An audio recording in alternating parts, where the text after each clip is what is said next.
And if this is your first time giving your mind a little love, I have a few goodies for you. First, don't forget to subscribe so you never miss an episode.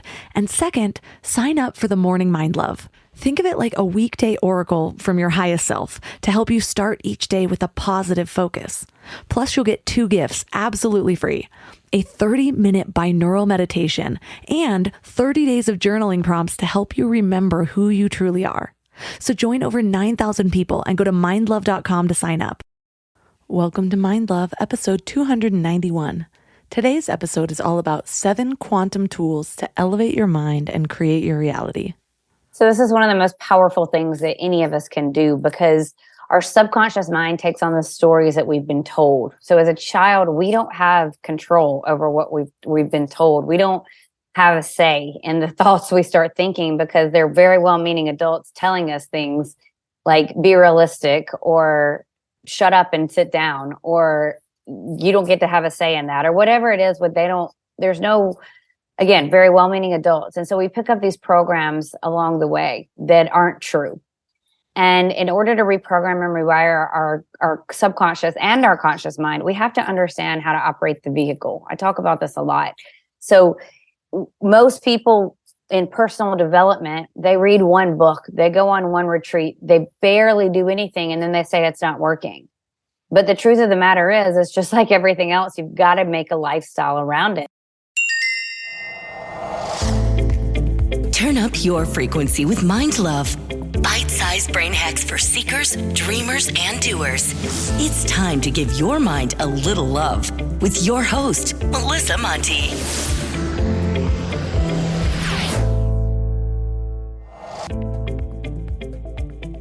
If this is your first time giving your mind a little love, don't forget to hit the subscribe button. Mind love is a habit, and the more you give your mind that love and intention, the better you'll feel about yourself and your life. Plus, it's really a win-win, because more subscribers means Mind Love attracts even more amazing guests to bring you their wisdom.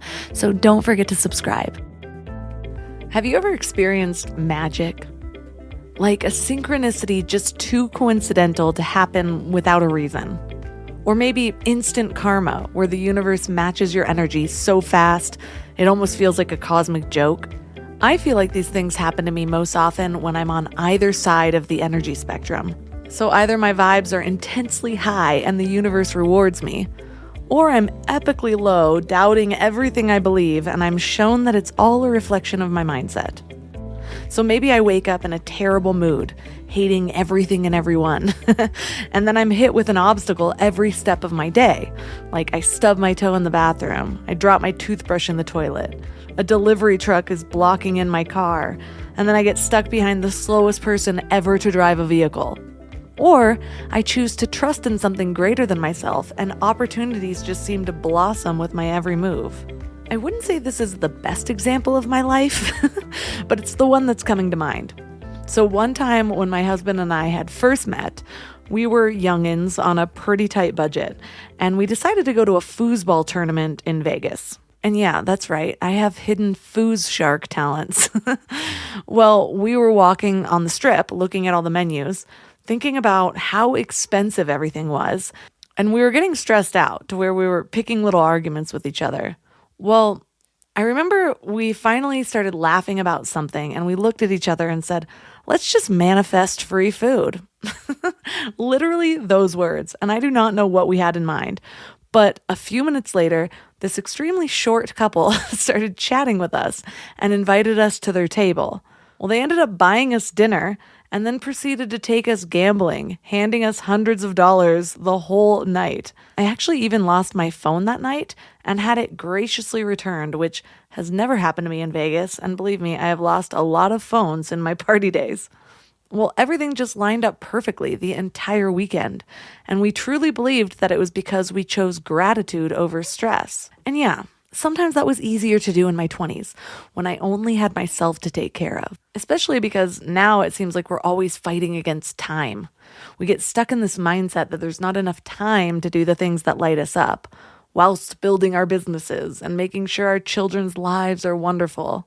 But what our family has noticed is that when we do make sure that our vibes are high, so to speak, our external experience always seems to match it.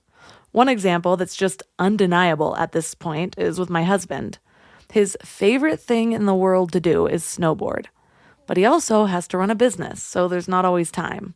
But when he does make sure that he prioritizes that, regardless of what else is going on, he will usually get a big payment just as he gets on the chairlift. And I always get that text message that's like, see, I knew I needed to do this. Another time, I had a lot going on and did not think I could squeeze in a trip to visit my family, but last minute decided that it was a priority. And on the drive up, I got an email inviting me to something that was a huge opportunity. And maybe these examples seem trivial or even silly, until you start to understand energetics. Nikola Tesla said, if you want to find the secrets of the universe, think in terms of energy, frequency, and vibration.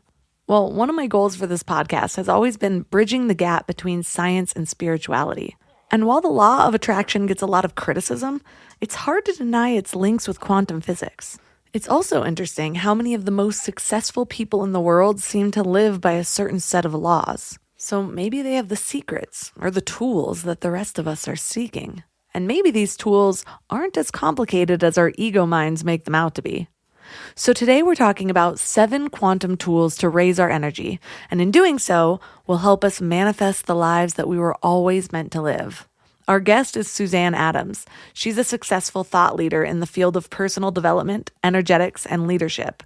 She's walked through her own powerful awakening and now considers herself a manifesting genius. She's also the author of Quantum Vibes, 7 tools to help you raise your energy, harness your power, and manifest a life that will blow your mind. 3 key things we will learn today is all about the Hawkin's map of consciousness, how to turn your triggers into a powerful way to manifest possibilities, and how to practice aligning with happiness and worthiness. When you're growing a business, most people think the hardest part is getting clients or making money. But I think it's finding people who actually care about the work as much as you do. And I've been there. I've posted a job, got 100 applications, and maybe 3 of them actually read the job description. And it's kind of soul crushing when you're trying to build something that actually matters. When it comes to hiring, Indeed is all you need. Stop struggling to get your job posts seen by other job sites. Indeed's sponsored jobs help you stand out and hire fast. With sponsored jobs, your post jumps to the top of the page for your relevant candidates so that you can reach the people you want faster. And it makes a huge difference. According to Indeed data, sponsored jobs posted directly on Indeed have 45% more applications than non-sponsored jobs. One of the things I love about Indeed is that it just makes hiring so fast because you're reaching people who actually are looking for work, not just casually browsing. Plus, with Indeed sponsored jobs, there's no monthly subscriptions, no long-term contracts, and you only pay for results. And guess how fast it is? In the minute I've been talking to you, 23 hires were made on Indeed, according to Indeed data worldwide. There's no need to wait any longer. Speed up your hiring right now with Indeed. And listeners of the show will get a $75 sponsored job credit to get your jobs more visibility at Indeed.com/mindlove. Just go to Indeed.com/mindlove right now and support the show by saying you heard about Indeed on this podcast. Indeed.com/mindlove. Terms and conditions apply. Hiring? Indeed is all you need. I used to be one of those people who had grand plans for a big healthy meal every Sunday night, and I'd make these elaborate meal plans, buy all the ingredients, and then Wednesday would roll around and I'd be staring at that wilted spinach, ordering takeout again. Shopping, planning, and cooking food really can be simple and stress-free, and that's why I love Hungry Root. Hungry Root takes stress out of mealtime by filling your cart with personalized picks and planning your week of meals, getting smarter with every order. With over 15,000 recipes to choose from each week, many ready in just 15 minutes or less, it's so perfect for those nights when you have no energy left. What I love most is their smart cart technology. It actually learns what I like and what I will actually cook. So no more buying ingredients for recipes that I'll never make. Everything that shows up, I actually use. They screen out over 200 additives, including high fructose corn syrup and artificial sweeteners, only high quality meat and seafood with no hormones or antibiotics, and they carry brands like Vital Farms and Ithaca Hummus that I already trust. The time I've gotten back has been incredible. Instead of spending Sunday meal planning, I'm doing things that actually matter to me. Take advantage of this exclusive offer. For a limited time, get 40% off your first box, plus get a free item in every box for life. Go to hungryroot.com/mindlove and use code MINDLOVE. That's hungryroot.com/mindlove. Code MINDLOVE to get 40% off your first box and a free item of your choice for life. hungryroot.com/mindlove. Code MINDLOVE.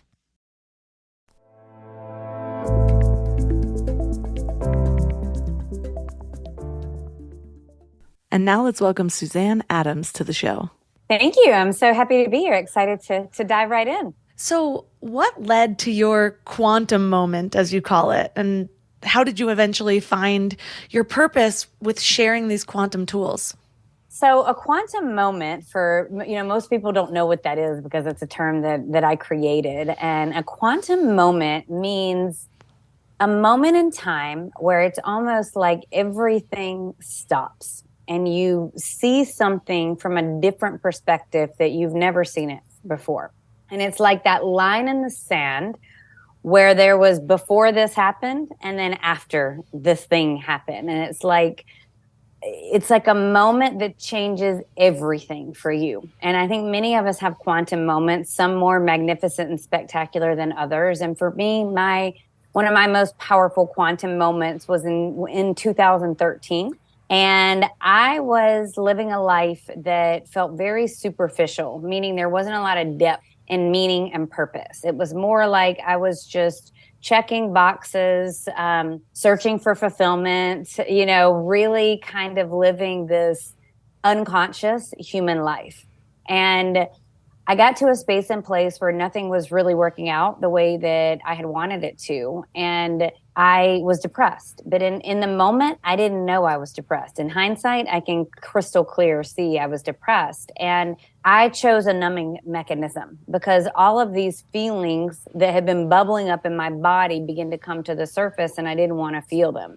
And in the past, I had been busy being busy. I was searching through career achievements, through romantic relationships, through nightclubs, through anything that just would mean I wouldn't have to feel what was up for me. And I wasn't doing this consciously. It was very unconscious. And so in 2013, in this time and space, I had spiraled into a depression. All of these feelings began bubbling up and I didn't want to feel them. And so I chose a coping mechanism, which for me in that moment was having a glass of wine at 5:00 to take the edge off because it felt very normal. It was just like, oh, I don't want to feel this, so I'm going to have a glass of wine to take the edge off.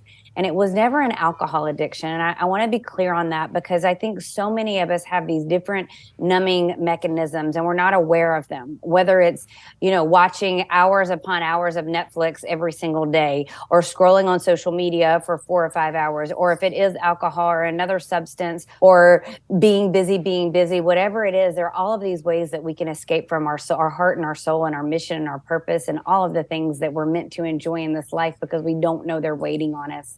And for me in that moment, I had decided I'm going to have a glass of wine at 5:00 to take the edge off. And I did this every single day for a few months. And there was one day where I was sitting on the sofa and I was just staring at the clock because I would usually sit down about 10, 15 minutes before 5:00 and just stare at the clock and wait. It had just kind of become my ritual. And there was 4:59 and I'm staring at the clock and it's 4:59, 4:59, 4:59. And I believe that there was divine intervention in my life in that day because the clock never turned 5:00. It was literally about a 10-minute 4:59.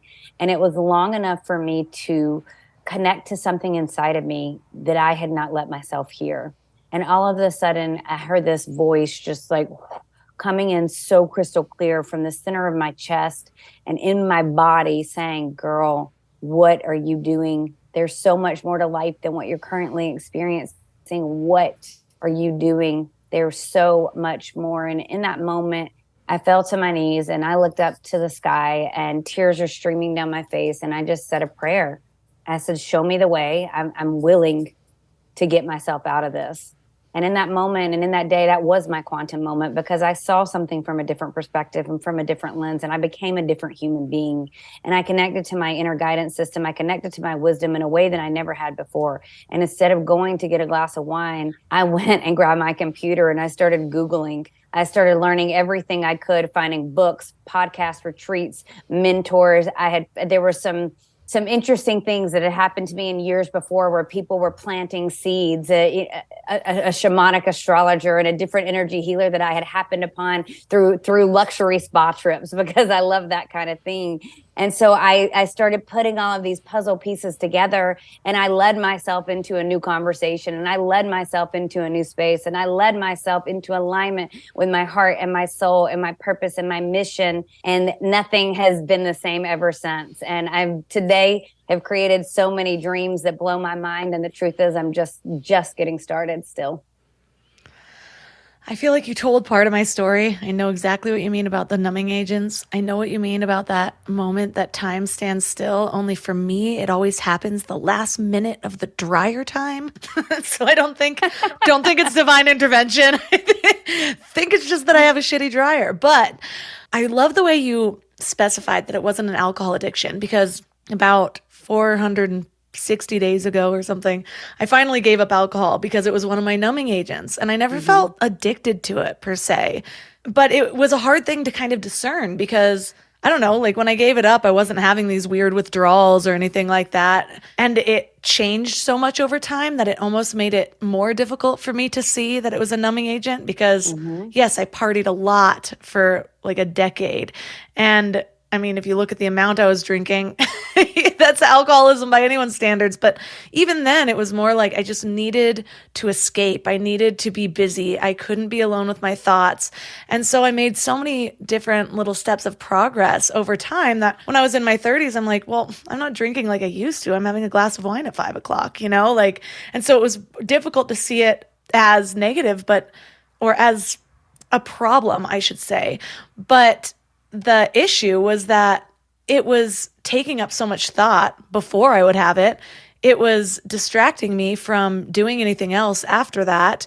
And so those were what I was seeing in the beginning. But as I've progressed through my growth, the real thing that it took away from me was my ability to feel those feelings, that internal guidance to know the next step.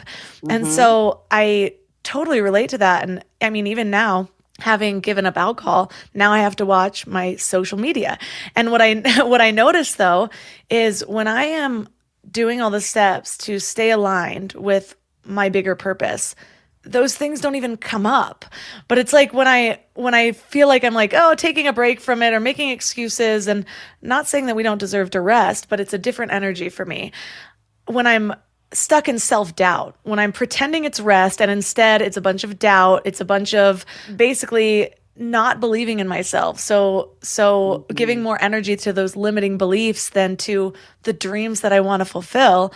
That's when I feel myself falling into all those things. And that's when more self-doubt comes in. And that's when I'm questioning everything and I'm wondering if this is what I should be doing. And there's so many excuses where it's hard to see what it is. Like, well, I just became a mom 2 years ago. So maybe it's that. Maybe this is my intuition telling me I need to do this other thing. And so just recently I had to sit down with myself and realign and actually go back. Like, what legacy do I want to leave? What did everything in my life lead to? Why did those things happen? And I had this very clear moment of realizing that I still want to be on the path I was before. It might look different as a mother.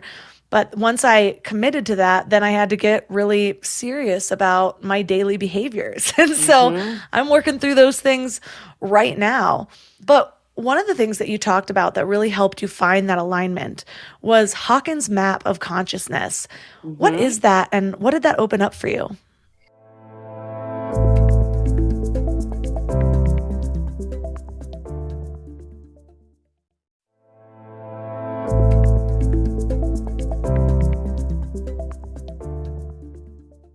One of the things that you talked about that really helped you find that alignment was Hawkin's map of consciousness. What is that, and what did that open up for you?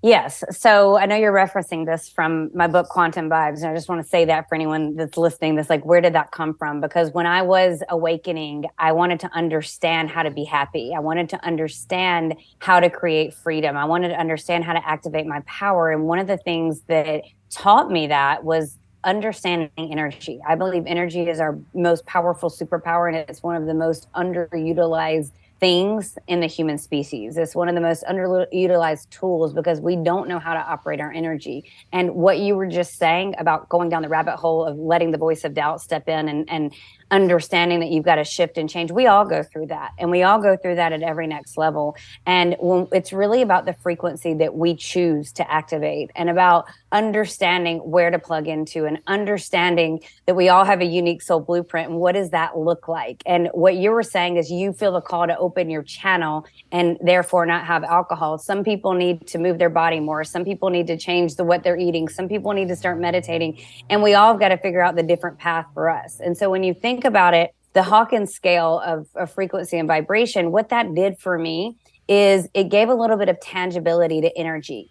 And it shows that everything has a frequency. And just the same as we're tuned into a frequency right now to be looking at each other and having this conversation, the listeners are tuned into a frequency to hear the conversation and join in the room with us. When we turn on the TV or we turn on the radio, we plug into a dial. And I had the biggest aha when I realized that, oh my gosh, we can do that with our energy, with our thoughts, with our feelings. And so understanding that when you're feeling shame or grief or fear, it's a denser vibration than when you're feeling acceptance or willingness. And then when you're really in that like, woo, like things are getting exciting mode and your heart is wide open and you're in that love and joy energy, you become magnetic.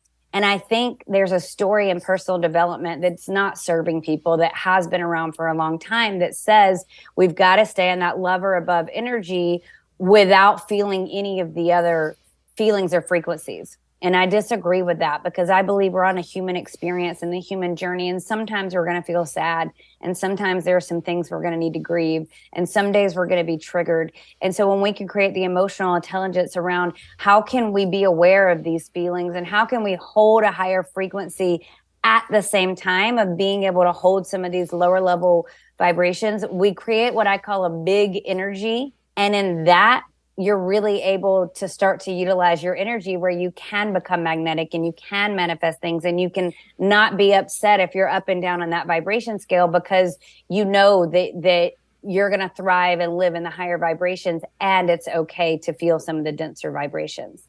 Thank you for emphasizing that, because I feel like one of the biggest misconceptions with like the spiritual path is that we're just supposed to be happy all the time and kind of move through that. And that's really emotional bypassing.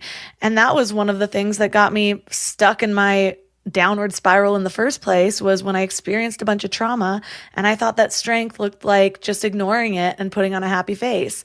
And so when I started going through growth, when I first learned the law of attraction, I had all the wrong ideas about it. And so I just kind of continued to do that for a little bit. And then I got to a point of really understanding things more and having to process those feelings, because I don't think that they're fully processed unless they're felt. And so that doesn't mean that you're all of a sudden attracting all this negative stuff. That means that you are in the human experience and this is how you're learning. I think the problem is when we get stuck in it and we feed the story of our victimhood or of why we should be here, whatever that story is that keeps us in that place, rather than just allowing the emotions to move through us. Yes, exactly. I made a post on Instagram yesterday or the day before exactly about this, like a magic bullet to manifesting. And what that means is stepping into the path of the empowered creator versus going down the rabbit hole of victimhood. And I think that is somewhere that we get stuck. You know, if you're complaining, if you're saying, why me, if you're blaming, then your energy is not plugged into the right place. And so when we can begin to take radical self-responsibility and look at the tools and look at what is our part, then we can shift the dynamic of the law of attraction and manifesting and our energy at the same time. So you have these 7 really powerful tools to help us step into this, the quantum tools that you call them. And I want to go through them. The first one is about turning up your vibrational frequency. So given what we were just talking about, where it's okay to feel those lower vibrational feelings, how do we know when and how to turn up the vibrational frequency while still allowing those denser vibes? So I talk about this, and it's so funny because when I'm having a conversation about the 7 tools, in my mind, they all go together. And so, like, you're asking me this, and I'm already wanting to go to the lever above tool, because that's the answer to your question. So I'm going to answer it twofold. One, turning up your frequency means knowing there's always a next level. As long as we're breathing, we're growing. And so sometimes we hit glass ceilings, and sometimes we come to a space and place where we think we're good because we think we've done a certain thing, and there's always a next level.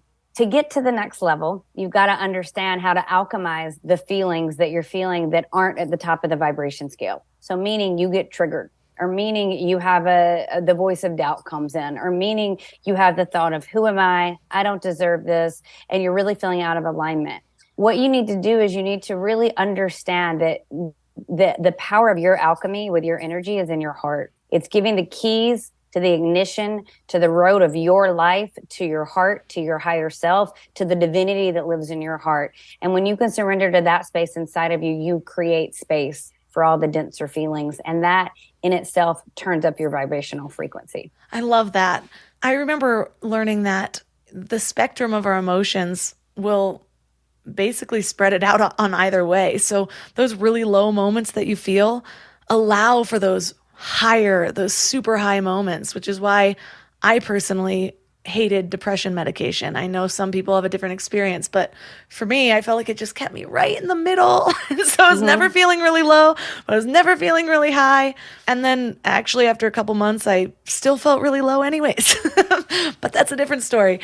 But yeah, so allowing ourselves the spectrum of our emotions, and I think what helps me is not giving so much meaning to it, not identifying with it, not seeing my life in a different way because I'm feeling these things. And so yes. And also activating your own wisdom and your excitement. So many people live life where they're like, just accepting. They're about 20, 30% going, they're nowhere near the all-in energy. And it's like, we have to lead ourselves into all-in energy. We have to begin to get excited about it. We've got to plug into possibility. And so turning up your vibrational frequency is also about thinking about what makes you excited. Think about what you're doing. Are you just going through the motions of life, or are you really being intentional about what you desire to create? Are you thinking about what lights your soul up? Are you taking action in that direction, or are you just dipping your toe in to be like, ooh, that would be interesting, or that sounds good, but I don't know what so-and-so would think if I did that? Too many of us are living in this programming that's not serving us. And so turning up your vibrational frequency means so many different things depending where you are on your journey and what beliefs that you're carrying in the moment. So true. And one of the things that helped me in the beginning when I wasn't used to doing that was leaning into the accidental high vibes. Like I had to do that in the beginning to remind myself what it felt like. And there'd be moments where I would be with my friends. It actually just happened yesterday. I got together had a little baby sprinkle for my upcoming baby, and I was just surrounded by my best friends, like my people. And I was just sitting there feeling so blessed. And so many people just kind of moved through that moment. And I sat in it. I actually can feel it right now, just talking about it. Like feeling into my heart space, feeling into that vibration, and it amplifies it. And so I know that even just in the moment of it coming and it giving me a little hint of it, I can lean in and think to myself, I am so grateful. I'm so happy right now. Like, oh my gosh. And then it just overwhelms me. It happens when I spend time with my baby. And so then moving into consciously choosing those things and realizing, okay, well, yeah, there's a lot about my life that I want to change. When was the last time I felt that really high vibrational feeling? Can I do something that steps into that? And then when you do, then like almost tracking your wins with it, being like, I did this, I moved into this, and I created this feeling, and how good does it feel? Because it's that intentional focus that will keep me coming back to it again and again. Totally agree. And I love that. You talk a lot about the quantum field, and that kind of brings us to the next tool, which, like you said, they're not chronological, but what is the quantum field for those people that don't understand? So to me, the quantum field is an infinite field, invisible field of possibility. It's an energetic dimension that exists with every potential you could possibly imagine. And so this is the field of dreams. This is the field of anything that could possibly happen when you can become an energetic match. And so I believe that the quantum field is everything that you desire, and the quantum field could also consist of everything you don't want. However, what seems more spectacular and miraculous is really thinking of it as a place that you can go to plug your energy into dreams and pull that frequency into your body. Let me give you an example. So in the book, Quantum Vibes, I share a story. When I was a little girl, I used to have these visualizations, and it was like I would imagine myself in a button house. And if you've ever seen, do you remember the Jetsons, the cartoon, the Jetsons? Yes, it's do. like, I'm old enough. Yeah, it's like boop, everything, like they would like something would like pop out of the wall when they would say it. And so I feel like I even had this visualization before seeing the Jetsons, but when I saw it, I was like, oh, that was kind of like what was in my vision. So it's like, if you just like, well, why don't we do a quick little mini visualization? If you just close your eyes and you imagine yourself somewhere beautiful, and you let your heart and your soul show you this beautiful, beautiful home. And it's like, as you begin to walk up to the door is just opened for you. And you walk in, and there's no limit to this home. It looks beautiful. It feels amazing. And all over the walls and all over the ceiling and everywhere, because it's kind of a continuous home. It keeps going. There's these buttons, and they're different shapes, different sizes. And if you plug into one, it's like a dream comes out. Maybe $1 million, maybe the romantic partner of your dreams. Maybe, if you desire to speak on a stage, it's like you're all of a sudden standing on the TEDx stage, and you just have this place that has such easy and simple access to your dreams. And then just kind of taking that energy and putting it in your heart, and then slowly blinking your eyes open to the room. I like to kind of put people in that space and place to visualize the quantum field. And so it's cool to think about, there's this unseen field, but it exists energetically. It exists in a different dimension, but we bring it into this reality. And so inside of the book, I give different tools and nuances to the quantum field, how to activate it in your present moment, and how to really learn to play in it. Because what happens is, most times we allow our logical mind to affect our decisions. And in the quantum field, there is no logic, and there is no mind. In fact, there is no meaning. We give, as human beings, we give everything meaning. And what I've seen in the work that I've done with clients and in the work in my own life is that my logical mind will try to talk me out of my dreams every single time if I let it. And so we're in this constant dance of overriding our logical mind. And how do we do that? We begin to let ourselves play in a field of dreams. We begin to understand that the desires in our heart were placed there by God, the divine, the universe. And it's something that is so magnificent and ready for us when we can come into alignment with it. And to come into alignment with it, we've got to know that it's there, and we've got to understand we're worthy to receive it.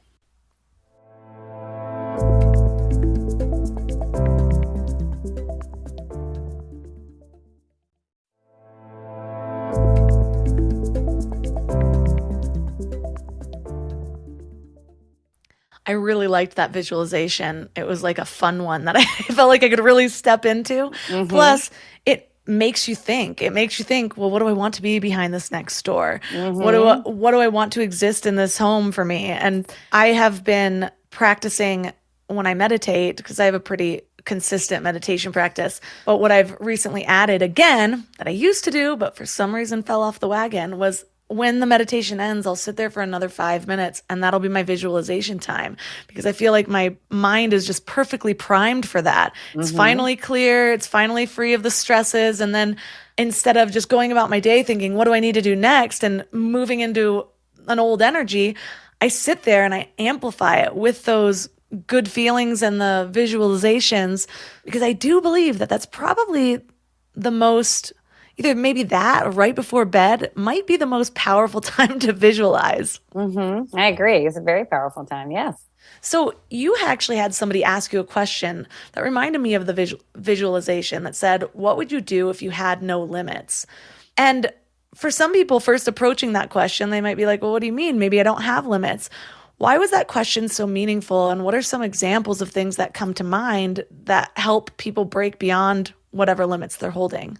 Yes. So this is one of the most powerful questions I believe we can ask ourselves. And so for me, it was around that 2013 quantum moment when this happened. And it was one of my mentors who asked me the question, and she said, Suzanne, what would you be doing if you had zero limits? And my whole body went tense and I got annoyed. And I was like, why would she be asking me that? Of course I had limits. And then it was like, again, that inner guidance system and that inner wisdom turned on, like, and all of a sudden it hit me. And I was like, oh my gosh, the only limitations I have are the ones I'm putting on myself. And this is true for anyone, because we all have the power to walk ourselves in a new direction. We all have the power to upgrade our mindset, to upgrade our belief system, and to begin to plug into possibility. It's, again, the logical mind that has told us we can't. It's limiting beliefs, stories, programming, societal conditioning, whatever you want to call it, that's told us we can't. And so we all have the same energetic blueprint. We all have the same capacity to do this. It's what we make of it. And so that question, it was like it unlocked something in my mind and my body. And so I play around with this. And especially for people wanting to find their purpose or their next level of purpose, because I also believe as long as we're breathing, we're growing, and there's always a new level. It's like, sit down with that question and play with it. What would you be doing if you had no limits? What would you be doing if money was no object? And start to let your soul show you some of your genius that maybe you haven't become aware of yet. One of the ways that you talk about connecting to that quantum field is by opening our hearts and our minds. And it's funny because over the last decade, I've worked with different healers, and things will come up about having a heart wall or blockages in the heart. I remember having a really profound experience in breath work that I could almost feel my heart opening. And it kind of reminds me of your next tool about aligning with love and just practicing feeling more happiness and worthiness. So how do we open our hearts and consciously practice feeling more happiness, or worthiness especially is even more difficult if you're not used to feeling worthy? Correct. So I could talk about that answer for 5 hours, is the truth. And, this isn't a one and done type of thing. And it's like I created Quantum Vibes as a guidebook and a toolbook for manifesting, for coming into your heart and your power and having tangible bite-sized pieces of information. But the truth is that's just the first step, and that's just the beginning. The next step is continuing the conversation. What is it that you need to do? Do you need to get in rooms with people at retreats? Do you need to hire a mentor? Do you need to shift your community? Do you need to get in nature more? And so becoming in alignment with love or above is a few things. And it's the most powerful piece about that tool is what I was speaking about earlier, which is really giving the keys to the ignition to the wisdom in your heart. Because I say this quote over and over is, the wisdom in your heart is far more powerful than the logic in your mind. However, most of us operate from logic 90 to 95% of the time. And then also just really understanding that you have that love frequency available to you. And so maybe you do need to do a little bit of inner work, and maybe you do need to do some healing. And there's exercises inside of the book and the workbook portion of Quantum Vibes. But the main thing I want to say is activating that worthiness of, like, if you think you're pregnant, so this is perfect. It's like you think of when a baby comes out of the womb and you're holding the baby. If you've ever, to everyone listening, if you've ever had a baby, or you've had a niece or a nephew, or you even just seen an infant in the first week of life, it's like pure bliss. It's that, like, they just seem like source, God, love, energy in human form. And it's like we all have that worthiness when we come out of the womb, and somewhere along the way we lose it. So it's about remembering that you still have that, activating that, and then understanding the energetics of what is that love frequency? Where are you letting it in? Are you loving yourself? Are you loving the other people in relationships from an unconditional standpoint? And there's so many different nuances to this, but I think the main one is really understanding that there's so much richness in life when you can surrender to the piece of this love that lives in your heart. You included a quote from Hawkins that I had to write down. I'm like, I'm going to make this my iPhone wallpaper right now because it's so good. But it's, love is misunderstood to be an emotion. Actually, it's a state of awareness, a way of being in the world, a way of seeing oneself and others. And I think that's so important to remember, because people think that this feeling of love is supposed to just come to them, but it's actually a choice. And even in romantic relationships, I mean, that's one of the things you end up learning in marriage. You have to choose that every single day. But to realize that it's not even just within those love relationships, those really all your relationships can be love relationships. Your relationship with yourself, with the world can be a love relationship, but you have to choose that. You have to go out and realize, well, am I being Debbie Downer all day long? Like, did I just snap at the guy at the post office? Like, or do I want to be a different way? Because it reminds me of another quote that you added with Joe Dispenza that talks about the quantum field doesn't respond to what we want. It responds to who we're being. So we have to choose to be that love so that we move through the world and we magnetize more of the things that align directly with the energy that we're carrying. Exactly. I love that, both of those quotes, and just remembering it is a state of being. And I think so many times, this is the conversations we should be having in elementary and middle and high school that we're not having. It's like we think that love means these one things. And yes, can there be ecstasy in romantic relationships? Absolutely. Can there be ecstasy in love and learning to come home to that worthiness in yourself? Yes. Can you have experiences where you're like, and you're feeling it? Absolutely. And the more that you can begin to intentionally create that, the more you just become that frequency. And when you become it, you are it, you attract it, and everything just gets better and better and better and better. So for some people, that becoming the love feels impossible because their habits of thought are so ingrained to just go to the negative, to see what they don't like about their life. And so, yes, they might feel successful in changing it for a moment, but then they're right back to where they started and they lose hope. And that brings me to your next tool about reprogramming and rewiring your mind. And you talk about how the subconscious is in the driver's seat 85 to 90% of the time, which thank you for reminding me, because when I first read that stat, I was blown away. I'm like, really? Like, I've got like 10% here, only 10% to work with. And so talk about what it looks like to reprogram and rewire your mind, especially when you're so used to being in a certain vibration. So this is one of the most powerful things that any of us can do, because our subconscious mind takes on the stories that we've been told. So as a child, we don't have control over what we've been told. We don't have a say in the thoughts we start thinking, because they're very well-meaning adults telling us things like be realistic, or shut up and sit down, or you don't get to have a say in that, or whatever it is. But there's no, again, very well-meaning adults. And so we pick up these programs along the way that aren't true.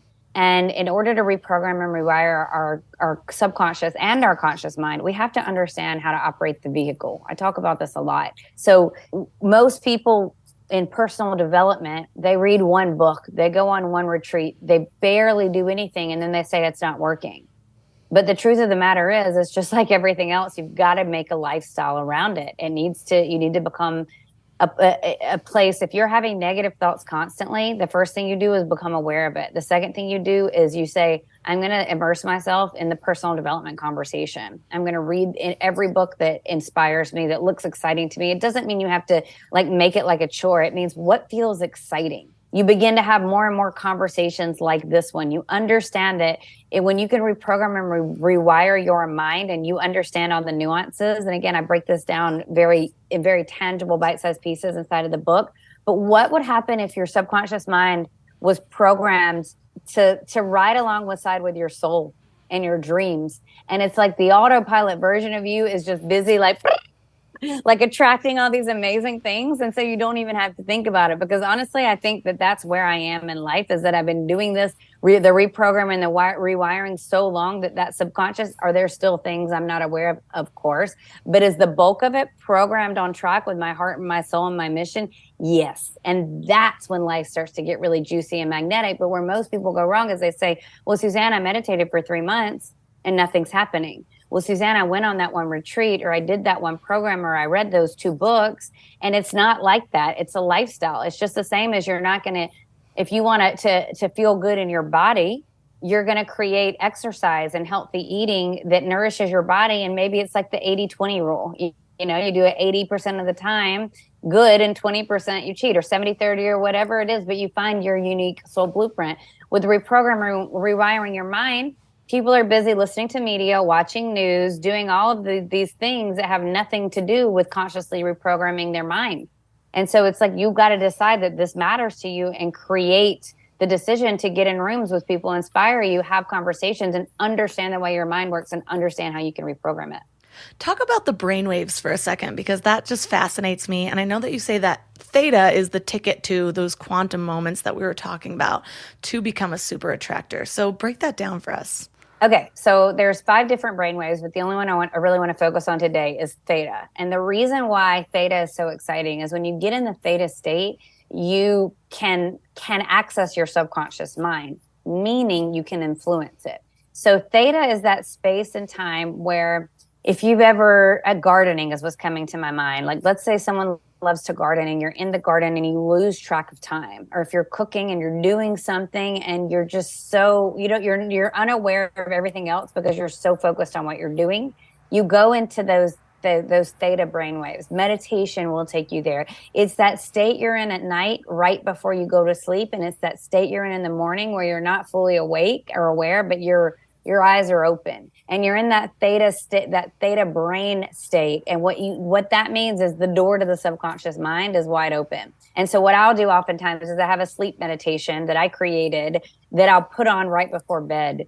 And that's like really opening the door into reprogramming my subconscious mind, because I'm in those theta waves. And then I have that 20-minute meditation that's aligning just through words and just through sounds with my heart and my soul. In the morning, the first thing I do, I don't pick up my phone. Most of us, I used to, probably a decade ago, first thing I would do was swipe my phone and look at emails or look at whatever it is that we need to do.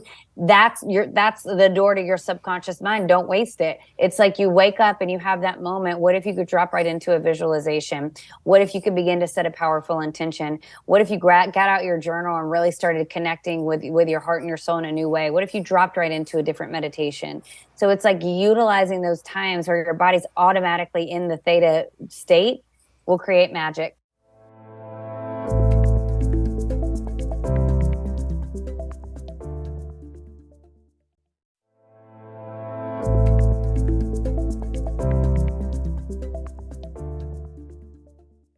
So that's why that moment, the 5 minutes right after my meditation, it really is that powerful. And also right before I go to bed.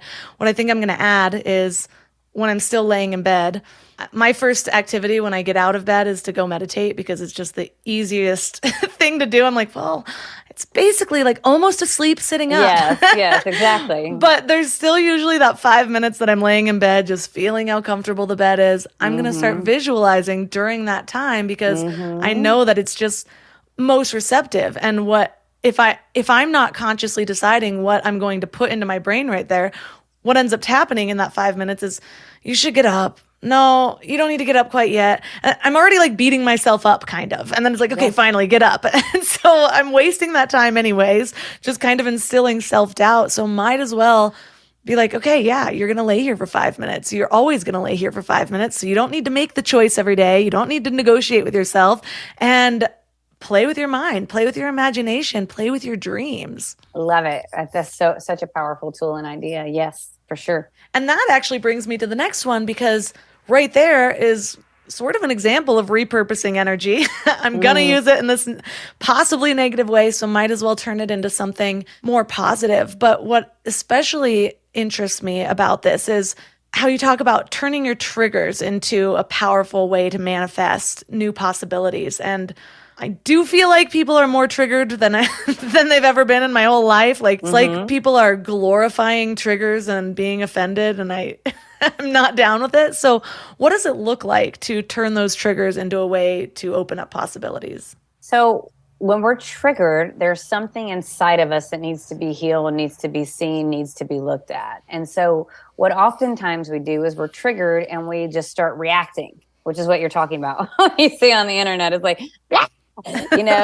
like doing all of this very low, dense vibration frequency things. And that's what most people do. They're mad, they react, they're angry. What I love to do is like, all right, you get triggered and you take a beat. And first of all, you say, what is the issue inside of me that it needs to be looked at and healed? so this trigger isn't here. That's a little bit of a different conversation. But from the repurposing the energy, you feel that momentum in your body, and you look at things and you take radical responsibility for whatever you're being triggered for. And then you say, how can I take this momentum that I'm feeling in my body? I've just created energy, and what do I want to do with it? And there's so many ways that you get what I believe sometimes if we can plug in, it's like you take yourself into the quantum field from this space of like, all right, that didn't happen. This is making me angry. I want to create something epic. Let me just drop into my heart as best I can, use this momentum and go plug into something I desire. And sometimes from that, like, really triggered and annoyed state, it's the anger, the frequency of anger moves. And so it's almost like you can see ideas that you couldn't, or things are inspired that weren't before. And it's like sometimes you've accepted less than over and over and over again, and you get mad enough that it puts you into action to create things. You know, the perfect example of a repurposing in my life, and the story that I just told, was I was using that energy to quote unquote take the edge off. And in that moment, my heart came in and said no more. And so there was still so much movement in my body, and there was still this craving to be seen, and there was still this craving. But instead of numbing out and not feeling, I used that momentum to figure out what was happening inside of my body, which put me on the path of alignment and awakening and doing everything that I'm doing that lights my soul on fire today. That's so powerful. And it reminds me of almost a different way of reframing. One of the things that I learned was that I, at one point, felt like options were closed off to me. I had reached a rock bottom. Things were taken away that I couldn't get back. And I was so focused on what I had lost. And when I shifted it to looking at like, okay, well, instead of looking at these limitations as blockages or even limitations in general, can I see them as guideposts that are just steering me exactly towards what is meant for me? You know, like, this door is closed now, so go through the other one instead of continuously knocking when there's not even a doorknob anymore. So 100%, yes. Yeah, it was really, really helpful. But the next step is activating that vision in the now. And you talk about how to dive into the quantum field to positively alter the present moment. Go deeper on that. What happens is so many times we're busy focusing on what is instead of where we desire to go. And I've been having this conversation a lot lately around frequency first. And when we can create the frequency of what we desire first, we activate the quantum field in the now, because we're not seeing the evidence around us yet, but we're able to feel it, and we're able to bring it in, and we're able to really, really hold the frequency of what we desire. So for example, when I was wanting to launch my business and launch my career and write my book, I felt crazy because I had zero literary background. And this was the first book that I wrote back in 2015. And like, I didn't even tell anyone what I was doing. But what I did was I began to do this without even becoming aware of it. I didn't need everyone's support around me yet. What I needed to do was to plug into the strong intuitive feelings and the visions that I had telling me I was going to write my story in a unique way. And I began to hold that frequency. And then I put myself in action, and it didn't matter what was happening. I got the people and the mentors needed to help me create the book. And then when I launched my first book, 3 months out of the gates, I got a phone call from Hay House inviting me to be on a speakers panel next to Deepak Chopra, Gabby Bernstein, and like 30 other New York Times bestselling authors and me. And that was one of the most powerful moments in my life, because I did pull that right out of the quantum field. And in that moment, I was maybe not the most qualified person to get that opportunity, but I got it. I got it because I was shown a vision. I plugged into the frequency of it. I didn't need the evidence yet. I moved and I went, and boom, it came. And so I have so many examples like that in my life and in my clients' lives of really putting the frequency of what you desire above and beyond the frequency of what is. That is something that we don't even hear very often, because we're so, like, in the spirituality world, we talk about, connect to the present moment so much. And yes, that's powerful and it's important. And the frequency first is such a good reminder that sometimes the present moment isn't all you want it to be, but that doesn't mean that you then have to stew in that energy.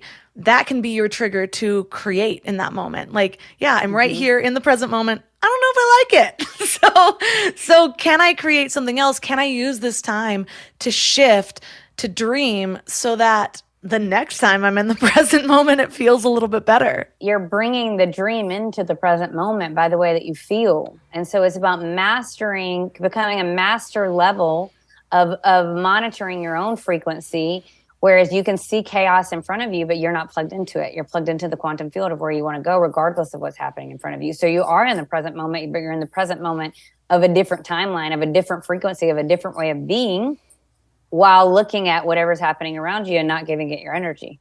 That's one thing I'm reminded of when I speak to spiritual channelers, and wouldn't have been something that I'm not sure if I would have found it on my own. But yeah, there are layers to the present moment, and you can choose. And one of my favorite channelers, Paul Selig, he'll read people, and sometimes people ask him questions, and he goes to them and kind of interacts or takes on their personality and will say it, and it's like, well, let me go to a higher version of you. And then all of a sudden he gets access to different information that maybe that person doesn't believe they have access to.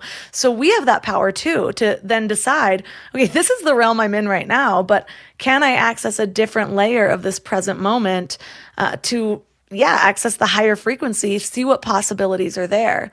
Which brings me to your final tool, which I'm sure you have way more tools to teach, but the final one in the book that is about following the flow of synchronicity and divine guidance, and really ceasing resisting the natural flow of the universe, which I think is where a lot of people are living their lives, in that state of resistance. So what does that look like? That looks like opening your eyes to the signs and synchronicities around you. So many times things happen and people say, oh, it's a coincidence, or, oh, that we're very unaware. And so in the book, I talk about this story of, I had a vision in 2019. I was in Laguna Beach, California, for a few business meetings. And I had this moment where I walked out of the coffee shop and I looked across the ocean, and it was just this beautiful, like, sapphire blue, and I could feel the ocean breeze coming on my skin, and the sun was just felt so warm and inviting in my body. And then like this intuitive knowing came in, and it was like, you're supposed to live here. And I was like, I wasn't even looking to move. In fact, I had just a couple years prior done this beautiful renovation to my home in Atlanta on an acre of land. Like, everything I'd ever known had been in Georgia. But at the same time, when I felt that vision, I was like, oh my gosh, how exciting. And so over the next few months, I was in this tug of war with my mind and my heart, because my mind was like, no, what do you think you're doing? And my heart was like, go, like girl, life is waiting. And so this is very different. We're 2019. I'm well into my career. I'm well, into my journey. And I remember praying for a sign, and I was praying for a sign, and I felt like nothing was coming.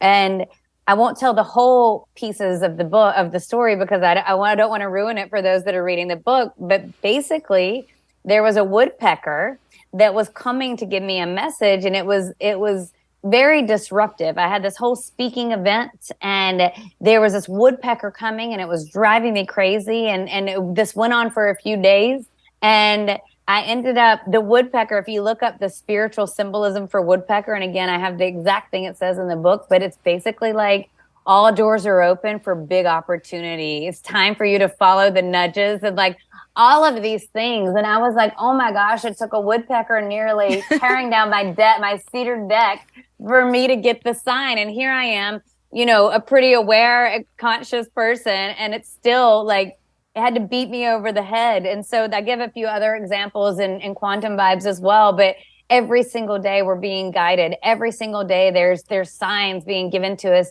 and we don't see them. And so when you can start to dance and play with the flow and connect to your heart and let your heart guide you, magic is on the horizon every single time.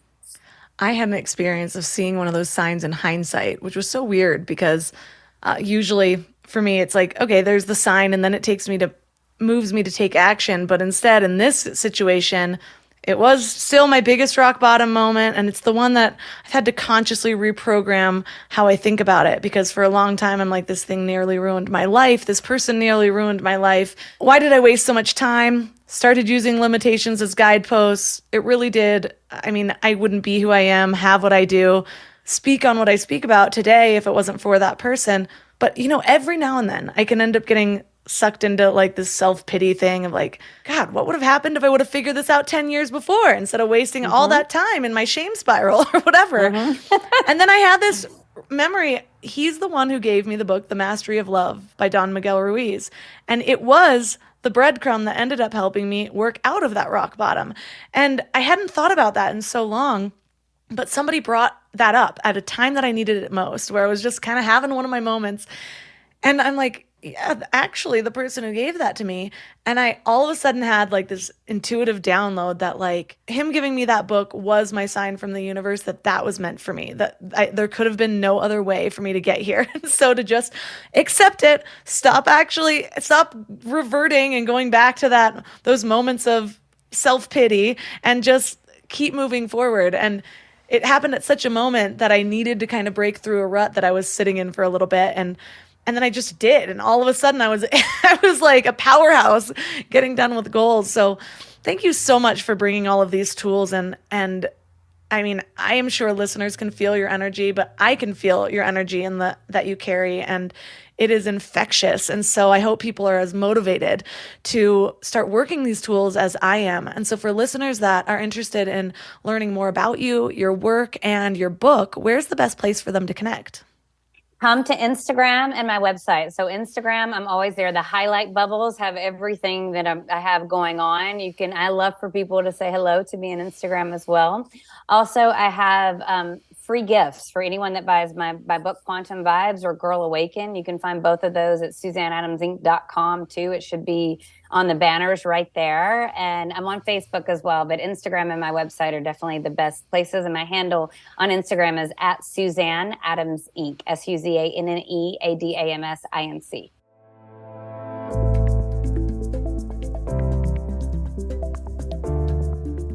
All the links for this episode are at mindlove.com/291. Your challenge for this week is to pick one tool and focus on it. But if I have a recommendation, this is what it'll be. First, become very aware of your thoughts. Your thoughts are basically a blueprint to what you are manifesting in your life. And whether or not that you believe that manifesting is actually possible, think of it this way. Two people can experience the exact same event and have completely different experiences based on what they're focusing on. You can be looking at everything that's going wrong with the day, with the event, with the people that you're around, or you can choose to focus on the good, what you love about them, what you're grateful for. Your focus will be your experience. So even if your mind only lets you go that far, that's a really powerful realization. My life experience has led me to go a level deeper. I have found that opportunities, people, other energies meet me where mine is. When I focus on gratitude, the universe rewards me. What I visualize or what I replay in my mind over and over again is more likely to happen. So become very aware of what thoughts are spiraling in your mind. What are you naturally visualizing? Is it worry, or is it the best possible outcome? When you start to audit what your thoughts are, then you can consciously change them to something more positive. So let me know how it goes. Reach out to me on Instagram at mindlovemelissa. The teaser clip for this episode talked about something really important, how we often give up or say something is not working before we actually make a lifestyle out of it. We don't give it a fair amount of our energy before we decide that it doesn't work for us. Well, that's why I created the Mind Love membership. It's to help us actually implement all of the things that we learn on this podcast. I've done a lot of surveys reaching out to you guys, asking what you could use help with. And so often people say that they have learned so much on the show, but they don't have time to implement it, or it seems too overwhelming to implement. What I've learned is that even though it seems like we're learning 1,000 different tools in every episode, it all comes down to some simple basics, and those are the ones that we need to master. And that's why I created the Mind Love membership. Every month, you're offered a new masterclass to help you actually implement some of these tools so that every month you're becoming a better version of yourself rather than just hearing how you can do it and letting it float by. So these masterclasses have printable workbooks, videos, an immersive conversation. So it's a way to actually get your hands in the material. Find out more at mindlove.com/membership. But basically, every month you are getting hundreds of dollars worth of courses for a fraction of that price. Just one masterclass is worth more than an entire year's membership. So find out more at mindlove.com/membership. You can find all of my sponsors at mindlove.com/sponsors. And that's all for today. So thanks for giving your mind a little love today, and I'll see you next time. Thanks for tuning into Your Higher Frequency with Mind Love. Head to mindlove.com for a free gift to keep your vibes up until next week.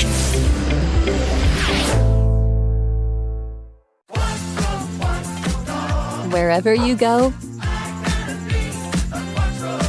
whatever they get into, from chill time to everyday adventures, protect your dog from parasites with Credelio Quattro. For full safety information, side effects, and warnings, visit CredeliaQuattroLabel.com. Consult your vet or call 1-888-545-5973. Ask your vet for Credelio Quattro and visit QuattroDog.com.